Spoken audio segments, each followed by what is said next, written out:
আর coin না ভাবি, বাড়িতে অনেক টেনশন আছে। কালকে থেকে আইসিইউতে ভর্তি। আইসিইউতে মানে? ও কালকে থেকে আইসিইউতে, তুই আমারে জানাবি না কোন হসপিটাল আছে? বাংলাদেশ মেডিকেল আছে না, ওটার পিছনে। আমি এক্ষুনি আসতেছি। পুরো কথাটা না হইনি, ফোনটা কাটতে দিল। আম্মু যাইতে বা কাম্মু না, একটা হয়ে গেছে। এটা কোনো কথা?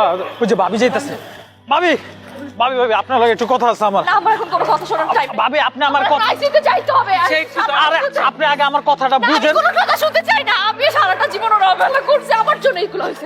আরে আপনি বুঝতেছেন না। আপনি আমরা কেউ দেখলেও ঠিক হয়ে যাবে, তোমরা বুঝতেছো না। ভাবি আপনি চাইলেও একলা আইসিইউতে যাইতে পারবেন না। আমি চাইতে পারবো, আমার একটু দেখতে হবে। আপনি চাইলেও একলা আইসিইউতে যাইতে পারবেন না। তুমি ঠিক আছো? কিছু হয় না? ওনা ওরা বলে তুমি আইসিইউতে, তুমি আইসিইউতে ছিলা? হ্যাঁ, অ্যাক্সিডেন্ট। অ্যাক্সিডেন্ট? কিসের অ্যাক্সিডেন্ট? তুই আমার বললি আইসিইউতে